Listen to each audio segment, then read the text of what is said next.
स्वामी जी, अब हम थोड़ी सी इसी संबंध के अंदर बात करते हैं कि ये ज्ञान, अज्ञान और विज्ञान 3 शब्द आए, तो किस तरीके से ज्ञान, तो देखिए कि मैं बोल रहा हूं ज्ञानपूर्वक बहुत चलता हूं ज्ञानपूर्वक चलना पड़ेगा। गृहिणी खाना बनाती ज्ञानपूर्वक, मतलब ज्ञान तो कॉमन है।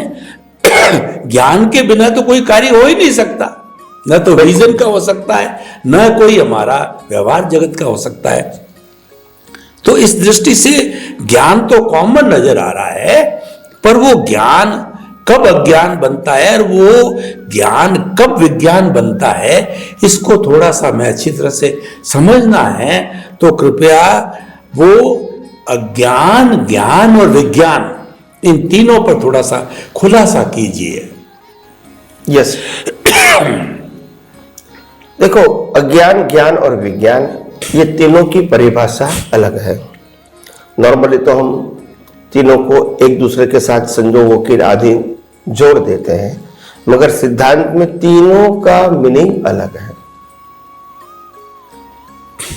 ज्ञान, अज्ञान और विज्ञान।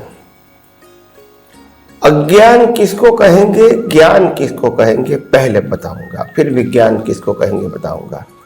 तो अज्ञान और ज्ञान किसको कहते हैं? जैसे एग्जाम्पल, चोरी करना वो अज्ञान है, चोरी न करना वो ज्ञान।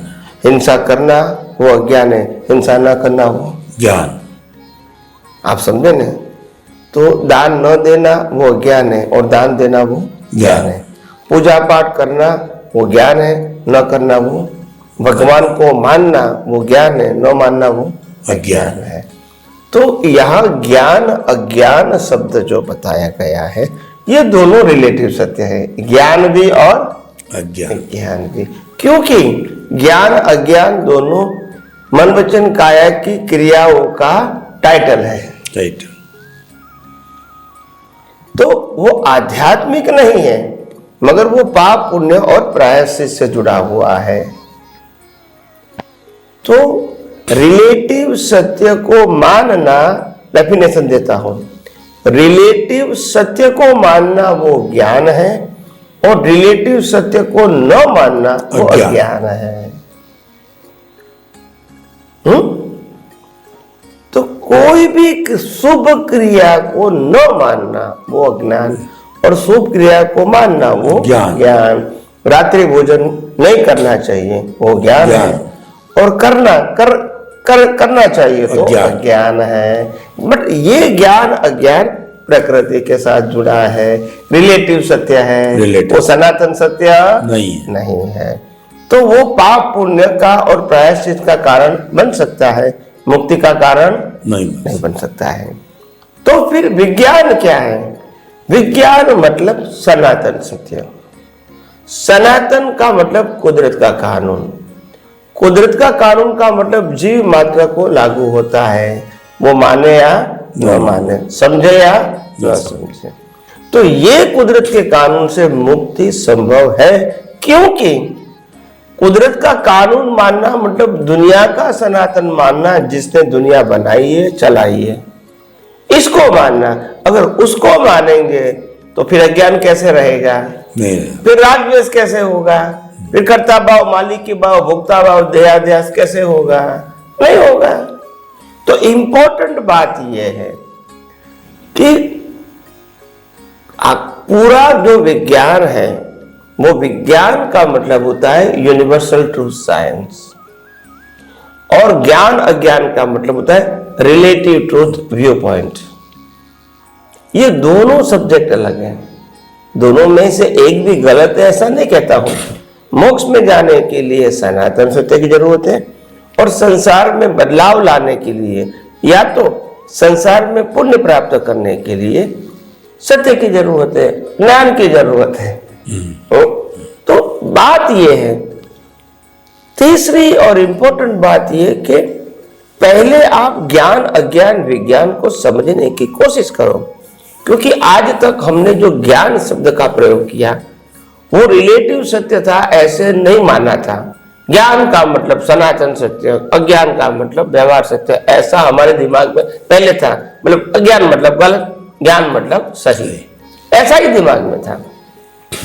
ये नहीं था कि ज्ञान अज्ञान दोनों रिलेटिव सत्य है, ऐसा नहीं था।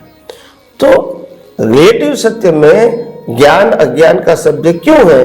क्योंकि उससे संसार चलता है। तो संसार में क्या सही क्या गलत वो तो व्यवहार ही रहेगा, तो उससे से पाप पुण्य बनेगा। मुक्ति वो सब्जेक्ट, मुक्ति का मतलब मन वचन काया उनकी अवस्था से मुक्तता की अनुभूति करना, वो मुक्ति का मार्ग है। फिर मन वचन क्या क्या करता है वो सब्जेक्ट नहीं रहेगा। इसको बदलने का, सुधारने का, अच्छे बनाने का सब्जेक्ट नहीं रहेगा। तो कॉन्सेप्ट समझना है। तो व्यवहार जगत के अंदर भी किसी को आगे बढ़ना है, भले मोक्ष में नहीं जाना है, मगर चिंता मुक्त दशा प्राप्त करना है, बोझा मुक्त दशा प्राप्त करना है। आदि व्याधि उपाधि जो प्रकृति में होती है, इसमें समाधि की अनुभूति करना है। कुछ त्याग करना नहीं है, कुछ ग्रहण करना नहीं है, क्योंकि ये भीख और व्यय है। तो इसीलिए ये सब बातें समाज में भी रहकर हमको आगे बढ़ना है, तो भी विज्ञान समझना बहुत आवश्यक है। अगर विज्ञान समझोगे तो फिर संसार में जिस प्रकार से भुगतान आएगी, वो भुगतान आप इजीली डाइजेस्ट कर सकोगे without blame and claim. That is the important thing. ऐसा नहीं कि मोक्ष में जाना है तभी आप आध्यात्म की बात करो, नहीं, मोक्ष में नहीं जाना है तो सामाजिक, धार्मिक और आध्यात्मिक तीनों में अध्यात्म विज्ञान तो कॉमन है। इसका रिलेटिव फॉर्म में उपयोग करना वो संसार है। विज्ञान तो विज्ञान तीनों में काम कर सकते हैं। तो नेक्स्ट एपिसोड में और आगे बात करेंगे अध्यात्म विज्ञान के विषय पर। स्वामी जी आपका बहुत बहुत धन्यवाद। आपने बताया कि ज्ञान और अज्ञान दोनों रिलेटिव है, और विज्ञान है वो सनातन सत्य पर आधारित है और वो कॉमन है। अगर हम सनातन सत्य को कॉमन मान करके ज्ञान अज्ञान और विज्ञान को समझ करके व्यवहार जगत में भी जिए तो शांतिपूर्वक जी सकते हैं। और मुक्ति के मार्ग में जाना है तो प्योरली आपको विज्ञान को लेना पड़ेगा। तीर्थंकरों ने भी यही रास्ता लिया है।